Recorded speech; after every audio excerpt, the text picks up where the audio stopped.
Coming up on BYU Basketball with Mark Pope, it was a lost weekend for the Cougars with 2 cancellations in California. And after Pacific made it a 3rd straight no-show, now it's showtime for the Cougs at the Kennel. Surprise, it's BYU at Gonzaga. And BYU Basketball with Mark Pope starts now. This is BYU Basketball with Mark Pope, presented by Siegfried and Jensen. And now, your host, the voice of the Cougars, Greg Wrubell.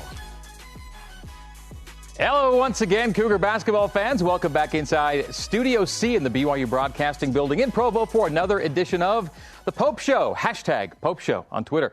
Great to have you with us as we give you an insider's perspective on the Cougar Hoops program. Coming up on tonight's show, COVID postponements scrambling the Cougars' WCC schedule these days, but the league's top 2 teams have done a deal to finally get BYU's league campaign underway. Yes, it's BYU at Gonzaga. Tonight's Cougar Q&A featuring freshman Hunter Erickson. Deep Blue, looking at the life and coaching career of Nick Robinson. And Caleb Lohner is tonight's live player guest. Let's start the show by saying hello to BYU head coach Mark Pope. Hey, Coach. How you doing? I'm great. There's so much that I want to talk about tonight that I'm not allowed to say. But isn't it crazy that when there were like nothing but no games played, we got stuff to do on this week's show tonight. Now, things were really moving along pretty nicely. Last week we were talking about, 11 games scheduled, 11 games played, and then last week happened. Yes. Last week we came to the show, and I delivered this incredible Christmas gift, and I got nothing in return from Greg Wrubell, nothing in return from Jeremy Jordan, but it was a devastating night. I know it was hard for all of us together, but I rolled into my office a few days ago. I had one of the great gifts of all time from Greg Wrubell. I'm so grateful. Thank you so much. Still nothing from Jerem. So disappointed. We've got time. We've got 50-50. We've got time. And I brought something for you. So I rolled out of practice day, walked up to the office. Some of my mail is sitting right there on the desk, and unwrapped by my EA was this. Actually, so fantastic. How great is that? It is the John Thompson towel. Is that I don't know why, but I saw it on the desk and I was like, this is the coolest thing. I love it, actually. So there's going to have to be a game, I think, right, where the coaches all put this over the shoulder. Well, is that right? They've had a. I've seen some doing it, but yes. will there be an organized thing now, or? Well, I don't know. It didn't actually come with a letter explaining, Okay. or I actually haven't got to reading the letter that came with it. But I will tell you this. John Thompson, changed college basketball forever. I'll never forget when I was a rising senior, the summer before my senior year, going to the Nike Elite Camp. That was so long ago that it was the only camp. It was the top 100 players in the country. If you got a Nike invite, you knew you were in, and I somehow lucked my way in there. And so we would go to camp, and they had every single coach in America, basically, were herded into a kind of a area of the stands. And then as we would leave the gym every day, we would walk through this basically tunnel of these coaches recruiting us. And I'll never forget the guy that I saw that left me with the most I wish he would recruit me was John Thompson. No. I mean, what a giant of a human being he was. I remember as a kid, watching, I was living in Canada, but we'd watch, some American college basketball. And Georgetown began feeling like these guys are almost like pros to me. I felt like that was almost like an NBA team. Yes. I was like, these guys are so larger than life. And he was the larger than life coach of them all. Yeah, and so tough and played so hard. Man, that was awesome. He did not recruit me. He was too smart for that. No. Plenty of good coaches recruited you. This is where we normally take a look at last week's highlights. Yes. There are no highlights from last week. They normally be presented by Intermountain Healthcare, but we had nothing but postponements over the weekend. So the Pepperdine game gets postponed, followed by the San Diego game getting postponed. And again, all these are due to concerns in the other programs. And then Pacific this week makes official that they wouldn't be playing their game on Thursday, which will get us to the next big story, and we'll get to that in a minute. But what this gets me thinking about, Coach, is this. If you are a team that has a positive COVID test, you basically go on pause for 2 weeks. You've been on a 2-week pause while healthy. That's a drag. Yeah, listen, we knew that we knew that there were going to be hiccups this season. I mean, we've known it since the day we were fortunate enough to finally start the season. We knew there'd be hiccups, and And we've talked about all year long that our biggest challenge is can we stay dialed in and focused and not distracted and not reach for that excuse of COVID when the hiccups come. And so I've been super proud of our team. You know, the guys, it was a weird week last week with everything that went on, but the guys stayed dialed in all week and have been good this week. And so hopefully, you know, one of our mantras is to get better every single day, and hopefully we've been able to do that over the course of these days. But yes, emotionally taxing on the guys, just full of weirdness and unpredictability, and hopefully it'll be a little smoother sailing from here on. So last week was week 1 in the WCC. Just 2 games got played, as it turned out, and it wasn't a full schedule anyway. There were only 2 games scheduled last Thursday. So last Thursday, San Francisco gets played in San Francisco. USF wins that one to go to 1-0. You see San Diego drop into 0-1. Then USF went to Spokane, got Gonzaga on the weekend, and that game was won by the Zags. There you see the only 2 results from the opening weekend. And then the column on the right, Coach, too, you see a great variance there, a number of games that have been able to be played by teams all over this league. Yeah, we got stung last week. Our league did. Half of the teams in our league were on pause with COVID. So really not surprising, but really challenging. And I think the good thing that's coming from it, I think we've made some strides in terms of how we are a conference are going to proceed going forward. And that I'm incredibly optimistic about that. And I think we'll be able to function at a high level from here on out. Okay, so this game we're going to talk about next might be an example of that. So how is the league going to proceed moving forward, generally speaking? Well, I think what's happened is all of the coaches have started a dialogue, and everybody is checking in with the league offices every single day. I've talked to half the coaches in the league in the last 48 hours, trying to work things out. And of course, we're having conversations with assistants through assistants and ops through ops. But that's kind of how this is going to have to work for the rest of the year. I mean, we did a full install and a full prep for Pepperdine, and we actually had time to do it to the point where we had our last practice, jumped on the plane to go to Pepperdine, and by some miracle of miracles, this Brian Santiago, he's like nobody else. I mean, you talk about a guy that gets it done. So we're on the plane. All of a sudden, we've been on the plane for half an hour. My phone starts ringing. In the air. What? It's Brian Santiago. I'm like, Sante! And he's like, tell the pilots to turn the plane around. Pepperdine just canceled the game. And I'm like, you're kidding. He's like, no, I'm serious. Tell him to go tell him. So that was the first time I actually ever felt empowered to go give the pilots of a plane instructions. They listened to you. Well, yeah, but I was nervous. I'm like, can they even? Are they allowed to listen to me? Like, what if we turn around and hit something? But they're clearly more competent than us, and that just began. Then we had a full install for San Diego, and we're finishing up our last practice before we're going to the plane. We were going to be on the plane in 20 minutes, and we got the call in there. So. It has been functional for us trying to get better, but it's been emotional for the guys. Okay, let's get to it. The big news of the day. Just one game on the agenda for this week, but it is the big one. It's BYU at Gonzaga. Thursday at 8:30 Eastern on ESPN, of course on BYU Radio with Mark Durant and me. So how did this game come together? You were supposed to play Pacific. We knew there were concerns there. Gonzaga was supposed to play Santa Clara, and that was kind of nebulous, and all of a sudden you guys are playing each other. Yeah, and so, like I said, it's been a mad scramble. So we probably, as we found out we were losing those 2 games last week and then this game this week, I really believe that we can't just expect that we're going to put all these games off and get them back. And so what we did is we started a massive kind of dialogue with the league and coaches around the league and everybody else. And we've talked to probably a total of 20 teams, some that were missing games because their opponent had been on pause outside of our league. Every team that could possibly play inside our league. That we actually had, our hope was that when we found out, as soon as we found out our game was canceled on I can't even remember. Saturday, the San Diego game, yeah. So we found that out on Friday afternoon. We're like, hey, let's just divert the plane. Yeah. So we had some other teams that had also lost games, and so we called them, but it just didn't work. And so it's just been like that. It's been, every day, multiple times a day, just trying to find teams to play. And then, of course, when everything else fails, the one coach and program in America that is going to be like, bring it, man. We're not scared. Is the Zags. I couldn't love them more right now, just for the fact that they're like, yeah, let's go, let's play. Come on, bring it up, and we'll lace them up and go. And it's just But you're a little bit the same way too. Well, yeah, but we're not the number one ranked team in the country right now. But you're wanting to play. Yes. You're wanting to play we games. desperately want to play, and they desperately want to play. And I do think that, we're all in brand new territory. So I really don't know what's going to work. But I do think that in general, the teams that are dying to play are probably the teams that are going to come out of this in the best way. So I'm super grateful to Zags. I say that now.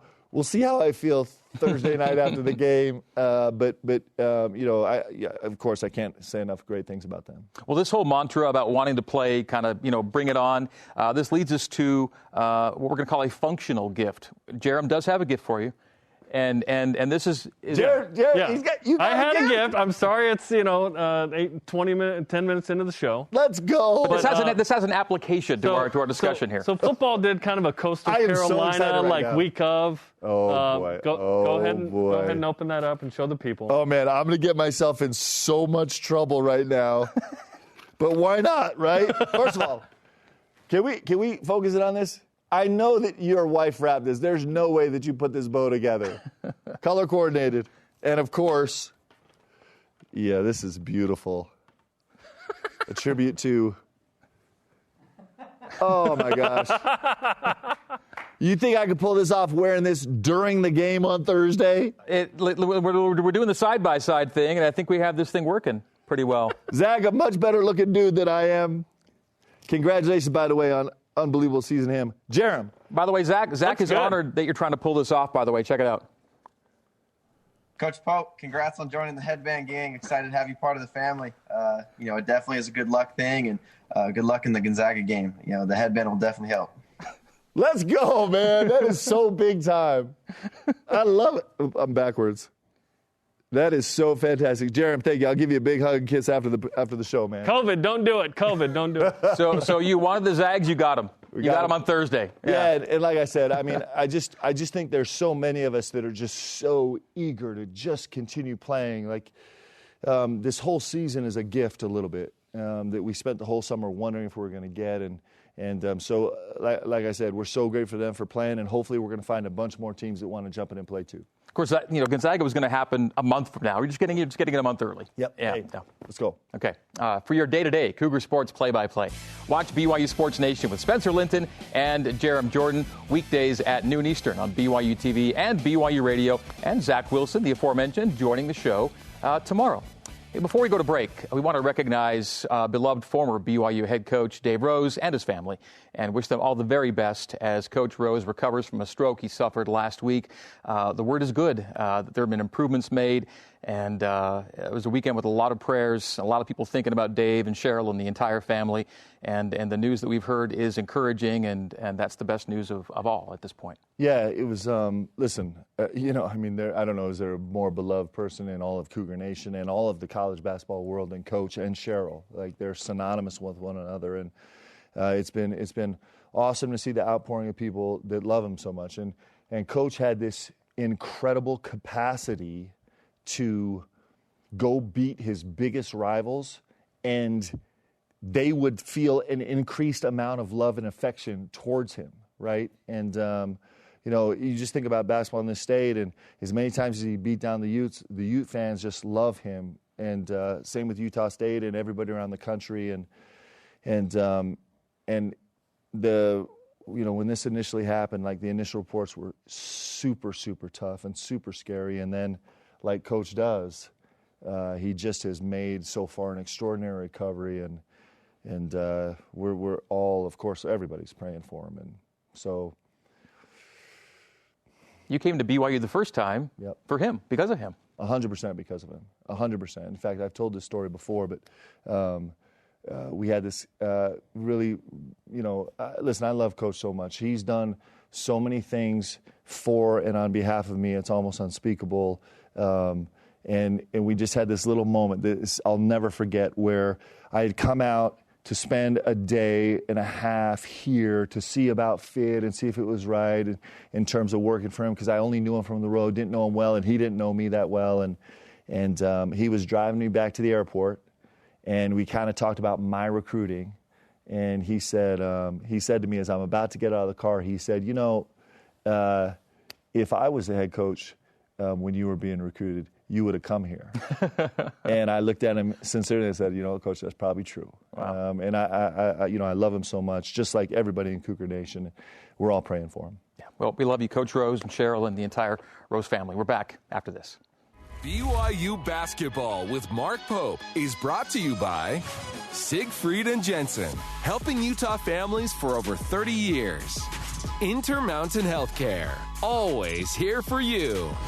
Mountain America Credit Union, guiding you forward. Smith's, fresh for everyone. And by Deseret News. Some fun scenes to relive from 11-plus months ago. BYU and Gonzaga. Welcome back to BYU Basketball with Mark Pope, presented by Siegfried and Jensen. It is time to know the foe, presented by Qualtrics. And the foe this week is number 1 ranked Gonzaga. It'll be BYU and the Zags Thursday in Spokane. The game getting put together just in the last couple of days, made official this afternoon. BYU and Gonzaga. Again, the last time these two teams played was in February at the Marriott Center, a landmark win for BYU. And since that game, Coach, simply, they haven't lost. Yeah, they're remarkable. I don't know I can't remember. It might have been back UNLV with Larry Johnson and Tarkanian that there's been a team that's been this completely 100% dominant over everybody in college basketball. What they're doing right now is extraordinary. They're not just winning, they're winning big, and they're playing ranked teams and just outdistancing everybody right now. And with the saying of the rich get richer, it kind of applies to Coach Pope when he's got going up there. Even when they lose really key parts, they find sometimes even better ones to replace them. Yeah, and listen, I mean, that's a credit to their staff and their team and their program and Coach Few and everything they've done, because they just keep bringing in really talented players. And what's amazing about what they have is they have guys that didn't play as a freshman, redshirted as a sophomore, and then they're an All-American their next season, right? And they have a bunch of guys in the line right now that would be playing big minutes at the end of the university, but they're not just stale on the bench. They're growing as players, even though we're not seeing them right now. They have one of the top-ranked centers in the country who's actually not getting a ton of tick, who's just going to come onto the scene next year, and everyone's going to be like, how'd they do it again? They got a bunch of players like that, as well as now bringing in, 5-star, this Jalen Suggs is probably a top 3 NBA lottery pick. And then the waiver puts Nembhard in the lineup all of a sudden. Yes, they didn't expect to have him this year. And he's a big part of what they're doing. It's it's a credit to that school, the university, and Coach Few and what they're doing. So they're 10-0, and they've scored 85 points or more in each of the 10 games. Yep. And the last team to do this, just went ahead and won a national championship. This is how good the Zags might be. Their caliber of play is a kind of team like that Arkansas team of Nolan Richardson back in the day, where they just ran it up on people. And similarly, it is a style of play that really gets after you. Teams try to slow it down. Yep. It doesn't work. Yeah, it's multifaceted. So, obviously, anytime you talk about the Zags, and times 10 this year, is they're incredible in transition. They're just unbelievable. Their pass-aheads, 1 through 5, can push it off the bounce. I mean, this Drew Timme is really incredible because he's a point center. I mean, you hear about point forwards all the time, but he's actually not just pushing in transition 1 or 2, 3 dribbles. He's pushing it in transition, making 1 or 2 moves off the bounce, and then throwing backdoor dimes like fully downhill, and that's their starting 5. Their 5 starters are averaging, I think, 56, 57% from the field over the course of the non-conference. And, I mean, they played 4 teams in the top 20, so I can't say enough about them. We're so excited to go take a huge swing at this and see where we end up. But in the WCC, St. Mary's and BYU are the 2 teams that give the Zags the best games year in, year out. And you get them occasionally, like we saw this past February at the Marriott Center on a magical night, one of the best nights in BYU basketball history. Yeah. It'll stay that way for a long, long time. They came in as the number 2 team in the country, the number 1 right now. And BYU simply gave us all a night to remember. And this is the last time they lost a game. Yeah, it was, listen, I think we'll remember this night forever. Like, certainly as players and coaching staff, and hopefully as Cougar fans.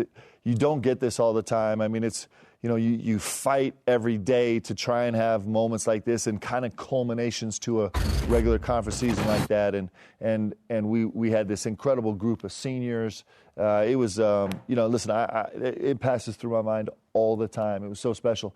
Like I said, some coaches and players and fans go through their entire careers never having that night, and these guys got it. And what makes a rivalry great is the ability to have nights like that and have the other team know that that's what we're going to get when we go down there or when they come up here. And BYU has won more games up in Spokane than other teams would ever even hope to win, and that's part of it too. Yeah, I was talking to a member of my staff today and just talking about how frustrating it was because I think last year coming in, the Zags had won 41, 42 straight conference road games. Yeah. And so, you feel as a member of the conference, you feel like you're failing. So we finally get that taken care of, right? Finally end that streak. And then this year I'm hearing they've won like 40 or 41 home conference games. Yeah. And you're like, seriously? So we're going to go take a big swing. But there is a little bit of streak-busting history that's kind of in the Cougars' back pocket. So we'll see if that comes to fore again. Let's go inside some numbers now, presented by Mountain America Credit Union. And tonight we're looking at, we'll call it maybe a little bit of a mixed bag, but it's a good bag of metrics for the Cougar Hoopsters. They're 9-2 on the year. And again, all these numbers are good. You want to be where you are, but there shows some variance from someone like, say Andy's got to BYU's its 23rd team in the country. Ken Pom, a little more stylistic and some preseason stuff baked in, a little lower. But generally speaking, Coach, you're in a pretty good spot. Ken Pomeroy. I'm totally down on Ken Pom right now. It'll come up. Can we review the algorithm? 67, Ken? Come on, baby. I think it's going to come up. I think the longer you get in the season, better things are going to happen at that number. But generally speaking, this is a place you want to be to say that you're in the mix. Yeah, I mean, listen, these guys have earned it. I think sometimes when you're just in the midst of it, you're in the grind. It takes a while to recognize what you've done. But these guys in the non-conference, what they accomplished, to me, is incredibly extraordinary. I mean, we talked about it being like a coach-killing non-conference schedule.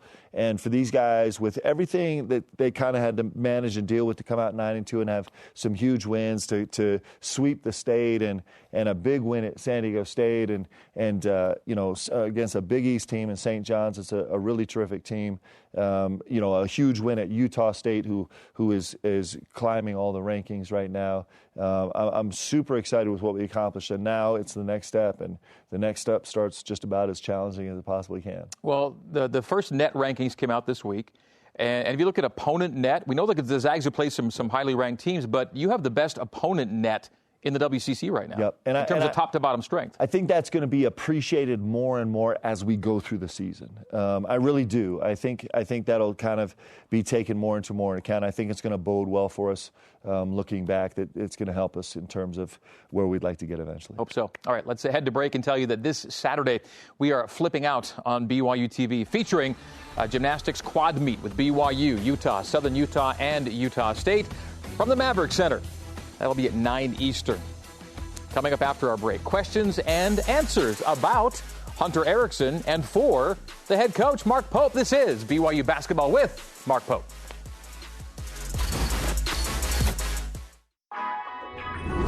BYU Basketball with Mark Pope is brought to you by Siegfried and Jensen, helping Utah families for over 30 years. America First Credit Union, we're here to help. The BYU Store, official outfitter of BYU fans everywhere. Zions Bank, we haven't forgotten who keeps us in business. And by Qualtrics. Checking out our Cougars in the pros, presented by the Deseret News. Jimmer Fredette scored 27 for the Shanghai Sharks in a win. He's already now the Sharks' franchise leader in made three-pointers. TJ Haas, 11 points, 4 assists in a Trefl Sopot win in Poland.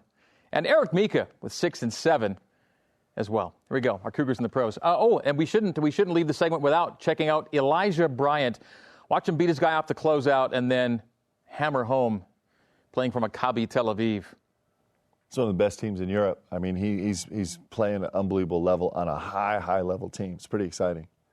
Good stuff.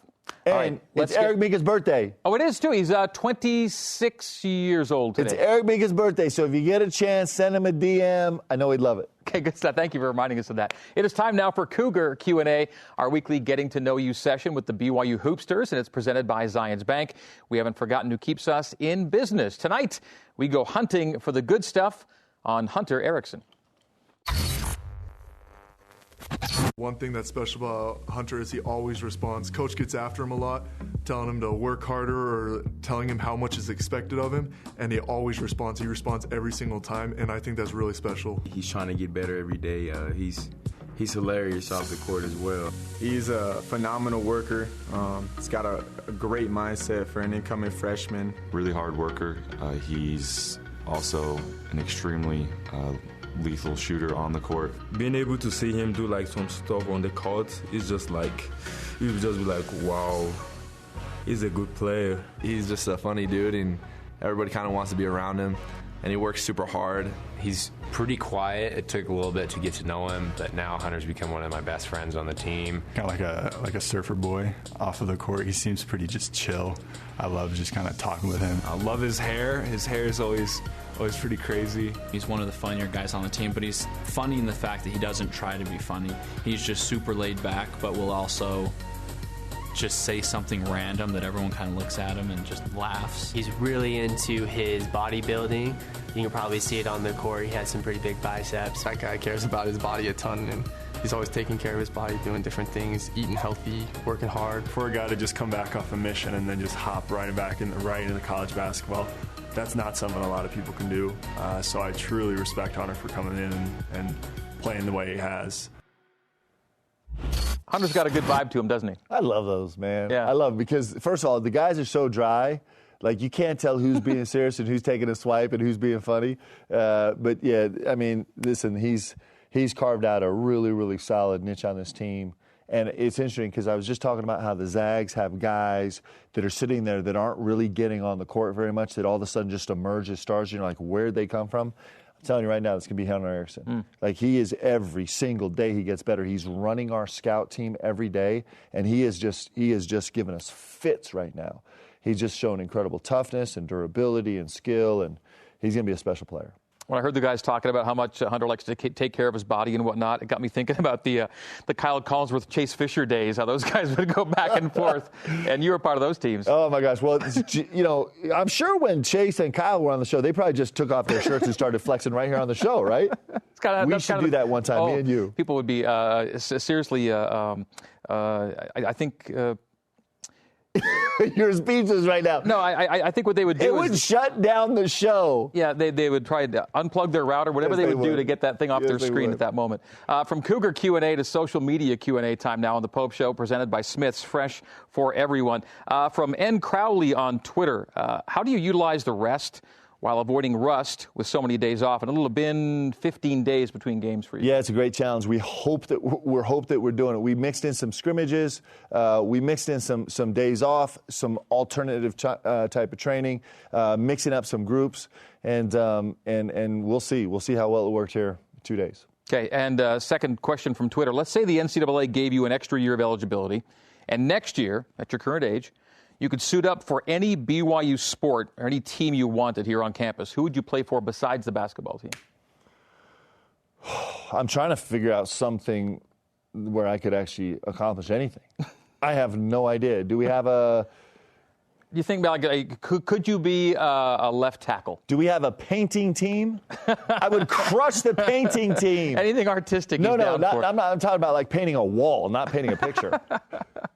like a manual labor painting team. I could be the star center on the bathroom painting wall team. So sports not coming to you right now in terms of something. Okay, it's basketball for you, or bust. All right, coming up, freshman Caleb Lohner joining us, and Deep Blue profiles assistant coach Nick Robinson. This is BYU Basketball with Mark Pope.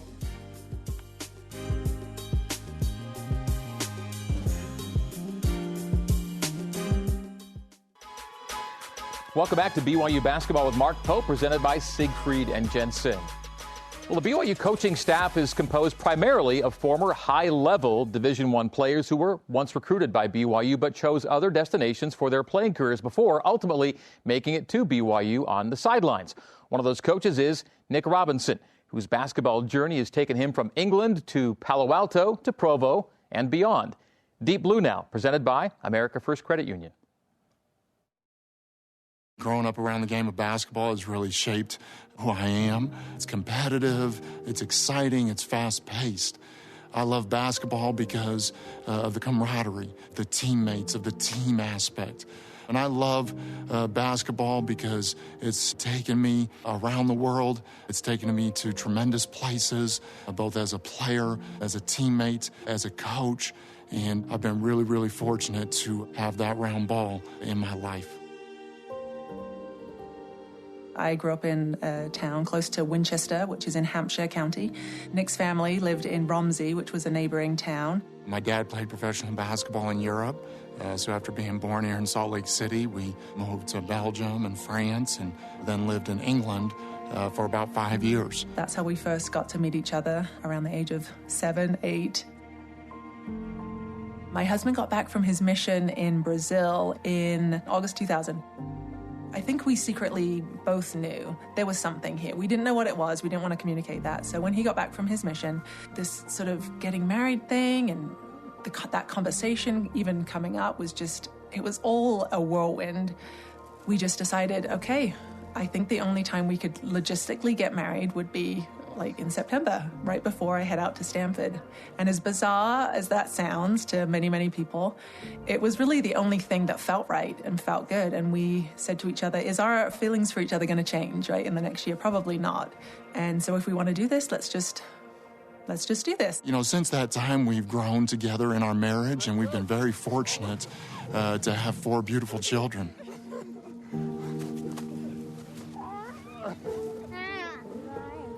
No, I'm still. Come on, Els. I love you guys. I've known of him, you know, the last 20 years when his time playing at Stanford and him hitting one of the biggest game-winning shots in Pac-10 history, his game winner against University of Arizona. The ball flies loose, it comes into my hands, and I take 2 dribbles while looking at the clock and let it go. There was just something about that environment that was breathtaking. I mean, the year itself was amazing. I mean, they'd had such a phenomenal year, and then just to play this competitive game against Arizona and to have that shot, you know, to win the game was just amazing. And I think I thought I was probably going to go into labor. I would imagine I was heavily pregnant. Just talking about it, I'd still get goosebumps, but it was a great feeling. When Nick was coaching at SUU, I think something took place, getting more enthusiastic than usual, using his voice more. And at one point, his voice started breaking and started, like feeling a little raspy. And we just noticed that something was not quite right. My voice at that point in time was very, very limited. And so after the voice procedure, a few months later, things got better. Had another vocal cord procedure, things got better. But once we've realized, okay, this is the voice. It might be a little bit softer than others, but I can hear him. I think most people can. You know, there's some people out there that they like to talk a lot, right? And so you're not sure exactly what's being said or what the point is. With Coach Robinson, it's very deliberate, and you know exactly what the message is as soon as he's done talking. Guys at times have to be quiet. There's something impactful about, in important moments, using a little bit of a softer voice. Guys almost hear it more clearly. Every interaction I've had with him has been 100% positive, and he's pushing me in practice, and he's helping me learn. Like, he really has been special to me. Before every practice, he tries to give every player on the team a high five.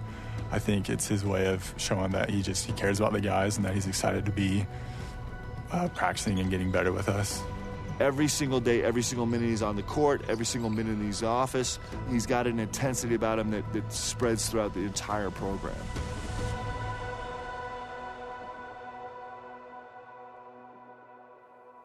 You know, as important as on-court chemistry is going to be for any team, staff chemistry is huge. Isn't it amazing how good a fit everything seems to be with your group right now? And Nick is just a great example of that, isn't he? Yeah, and it's just such a credit to my staff, right? So, you know, listen, being an assistant coach or an operations guy or a video guy, it's a really, really competitive place to be. And there's all kind of posturing that happens in most organizations.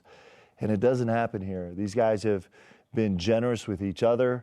I think they demand of each other that they kind of share everything. And so what Cody and Chris and Nick are doing together is really special. And it's such a gift to have Nick on the staff. He's brought his own fresh experience to our staff. He's been on incredibly successful programs, was an incredibly successful player in his own right, and he brings a balance as well as his whole family does. His family is just amazing. And we're really blessed to have him here at BYU for sure. And his own brand of intensity, too, when it comes to instructing and being with the guys. Yeah, and he actually can still light the guys up, too. Yeah, he gets heard. He gets heard. Well, yeah. No, but what I'm saying is he actually sometimes when we're down a few players, he'll go on the court and actually scrimmage as lights him up that practice. way, too. Absolutely. He can and he crushes our guys. Yes. And then the thing is, he doesn't talk a lot of smack. He's just a little whisper here and there, and the guys know. It's awesome, actually. It's so great to have him. He's pretty smooth, though, isn't he? Yes, he is. I mean, as a player, you could tell what he was like because he still got that vibe. Well, you know, you look at that clip, and if you Google it, what you'll see is Tiger Woods is sitting right in the front row. It's the last game of the regular season. There's no Pac-10 or Pac-12, whatever it was at the time, tournament.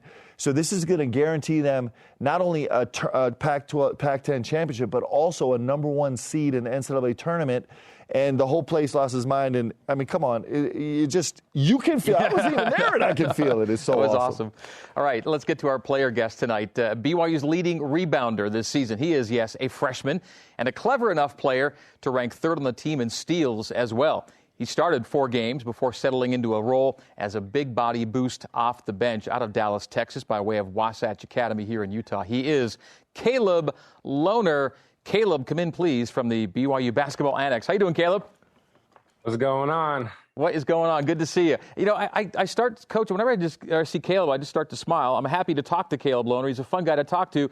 Caleb, as a freshman, you've kind of made yourself at home, it feels like, with this team. And not that you've kind of like just horned your way in and said, here I am, but they kind of embraced you, you embraced them, and it feels like you've been with us for a while. How's it been to be part of this group of guys so quickly in your career? It's been cool. And one thing that's really, really special about our team is every single person on the team is weird, different, or has some, different personality. And I think like the chemistry of all of us just meshes really well. So it's been super fun coming in as a young guy. I got all these old dudes that have been playing for a few years and went on their mission. But they're taking care of me, man. It's awesome. When you were getting to know some of the guys, was that something you picked up on pretty early? Could you get that sense and that feel? Yeah, I could. Like I said, everyone on the team so far has been, I think we're just one big family and everyone's kind of taking care of each other. So there wasn't one point from the moment I stepped into the facilities that I felt like I wasn't like one of the guys here or like one of the teammates. But yeah, it's been awesome. Coach Pope, what beyond the numbers we see on the screen for those watching, what has Caleb meant to this team in just a handful of games already as a Cougar? Yeah, well, I mean, it starts with those 6.6 rebounds, and then it continues with his defensive capability, right? The way he can move his feet and he can catch a move and be there on the catch, and his growing attention to detail on the defensive end is really special. And as he kind of, what he's done is he's really simplified his game, and so he's starting to see the fruits of that, which sounds so it sounds so counterintuitive, but that's exactly what he's happened. Beyond all that, the thing Caleb and I talk about on a regular basis is he brings so much joy and energy to every single day of practice, every single meeting in the locker room, every single game.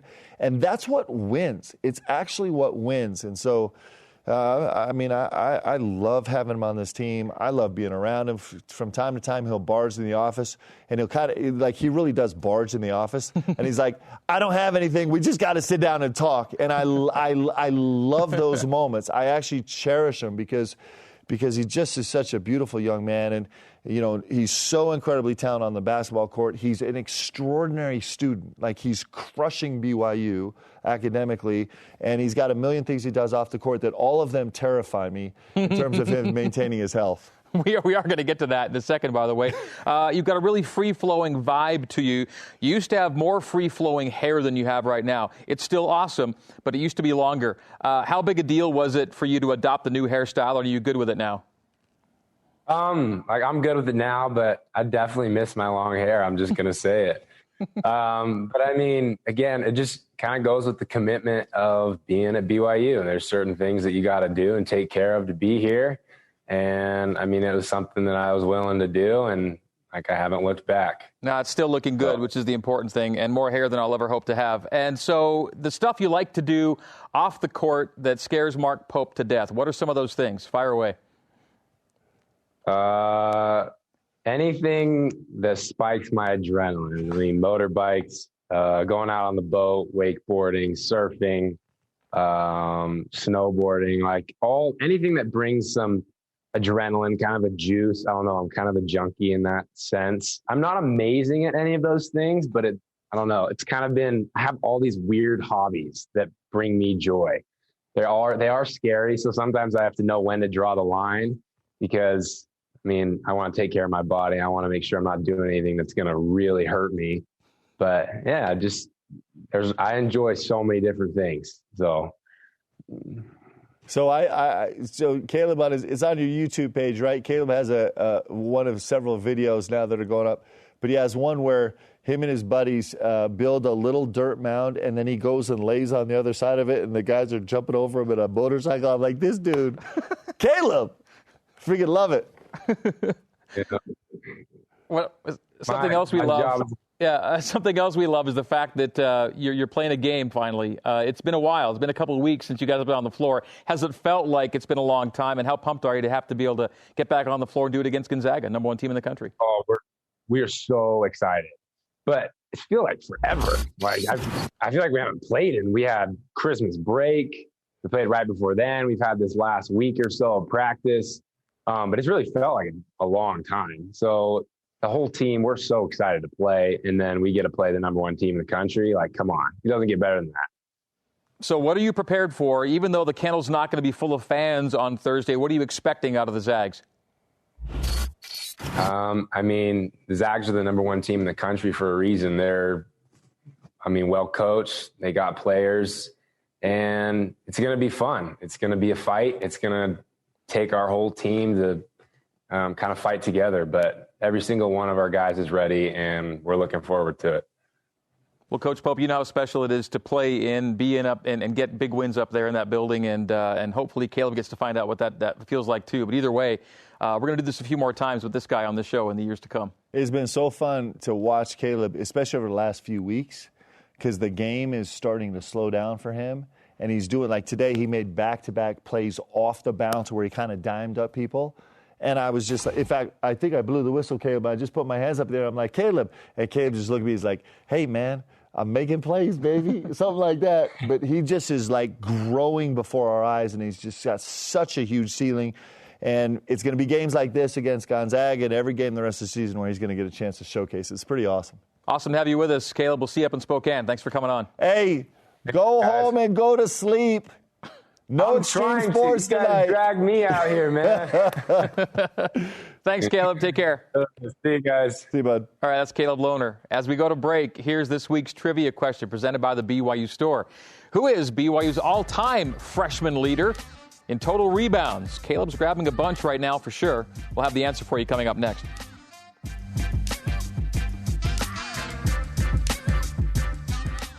Welcome back to BYU Basketball with Mark Pope. It's time for trivia. Who's the all-time freshman leader in total rebounds? It's a guy we know. It's Yoli Childs. 272 as a rook. All right, so we get to the end of the show, and we figure this is a good time to simply throw together just stuff, things that maybe didn't make it into earlier parts of the show. Sometimes it's clips, sometimes it's graphics. Sometimes it's people's faces that are the different color than they really are. And we put it into a segment that we call, What Happened? What happened? let's see what happened this past week. Well, sadly, what happened was games got canceled for BYU all over the place. First of all, Pepperdine had to cancel last Thursday's game, and then San Diego had to cancel Saturday's game. That's a lost weekend. Then you get into the new week, and then unfortunately Pacific has to cancel its game with BYU this Thursday. So that's when the Marks got together, Pope and Few, and scheduled this doozy. So it's BYU at Gonzaga Thursday night, 8:30 Eastern, 5:30 in Spokane. On ESPN, you can watch it. On BYU Radio, you can hear it. Always epic when the Cougs and the Zags get together. That's what happened in terms of scheduling in the past week. Fox College Hoops did a countdown of their top videos in 2020, Mark, and I'd like to see the two that are better than this, but Cosmo got number 3. How can we possibly be number 3? I mean, he's jumping from beyond the three-point line. Definitely the greatest mascot in the world. That was among the best viral moments of 2020, 1920 in college hoops for sure. No one does it better than Cosmo. And some people thought this was not a real thing. No, it was legit real. This was man power and cat power, and it was a dunk from outside the three-point line. Fantastic stuff. All right, Alex Barcelo getting a lot of well-deserved national pub. The Athletic did a beautiful article on Alex this past week. And if you have a subscription, make sure you go back and read that story. If not, find someone you know who does. Get a chance to read that fantastic breakdown of how he's become the player he is for you. Yeah, Brian Hamilton does an unbelievable job. And how great has Alex been representing BYU? I mean, it's just incredible what he's doing for our team. And how he's representing this university is pretty special. And you have enough coaches, but you know, I'll be at practice sometimes, and I'll feel like he's doing some of that. Like he's a coach on the floor in a lot of ways. He takes charge. 100%. Absolutely. Without a doubt. All right. So we saw a moment ago a flash frame of red-faced brilliance from Coach Pope. We had some coloring issues on last week's show for a few minutes at the start of the show. You saw that a moment ago. And now we've got, yes, the Spider-Man meme. Oh, here, yeah, back to what we're talking about. For the first few minutes last week, you and I both looked like this, unfortunately. Good for Vanquish the Foe that they're like, what is going on? I love it. Yeah, but it did get fixed. But for a while, that's how we appeared to the viewing public. Very, very alarming. You know what? They might have thought that we had COVID. One of the symptoms. That's Red Skull, Mark Pope. And then, yes, we had the Spider-Man meme treatment because just earlier tonight, we had Coach Pope with the Zach Wilson-style headband. And we even had Zach making an appearance, welcoming Coach to the Headband Club. And so it might make an appearance at some point. We never know. Oh, it's going to come back to haunt me, for sure. In a good way. And that's this week's look at what happened. All right, it does give us a little bit of time to really think about what this rest of the season might look like for BYU basketball. Is this week an example of how things might have to get done to get a season, locked and loaded for BYU? I expect it's going to be ebbs and flows. I think what's going to happen is we'll manage the last week and this week, and then we'll kind of get into a rhythm. Hopefully we get, we have St. Mary's and San Francisco next week on the schedule, so hopefully we'll be back on schedule moving forward, and then I'll be pleasantly surprised if we don't have hiccups like this again, and hopefully as we go on, we'll get more grounded in coming up with real-time immediate solutions. I think all of us are trying to figure this out on the fly, and so hopefully we'll do better. Quick couple things. What are the chances that all 10 teams play all 16 games in league? I mean, personally, I don't know if the league's there. I'm allowed to say this, but I think there's probably very, very little chance. We've talked about a lot of different ways to talk about seeding teams in the WCC tournament. I think there's very little chance. I mean, I hope that everybody gets to play all of their games, but I suspect that there's very little chance that's going to happen. So everyone's going to be an uneven schedule, and we could turn to the net rankings, or we could turn to KenPom, we could turn to different things like that that'll at least give us some sense, some semblance of sense in terms of seeding for the tournament, which is really the function of a regular season. And hopefully we can go pick up great games in the meantime. Here's the funny thing. If the league had put out a schedule that had BYU going to Gonzaga, to St. Mary's, and to San Francisco as your first 3 games of league, people would have said, "What are you doing?" Right now, you're like, "Let's go." Let's go play. I mean, this is the best 3 teams in the league, probably on paper. I mean, I think Pepperdine's great, Santa Clara's great. There's a bunch of great teams, but I think those are the highest 3 ranked teams in the league aside from us. And we're going all 3 games on the road, and listen, we're grateful to play. And we're so grateful to play And we're so excited to learn more about our team. Our goal has always been to become the best team we can at the end of the season. And there's no better way to do that than going to play hard games. We were facing the same thing in the non-conference where we're like, man, we might lose 6 in a row. This is crazy. And the guys will manage to pull it together. And so I trust that we'll make a good run here and figure things out. Look forward to getting back at it. All right, and that's what Caleb was wearing during. Oh, why didn't we get to see the pants? Those are epic. All right, for the coach and for Caleb, I'm Greg. Have a great week. Go Cougs. We'll see you next week.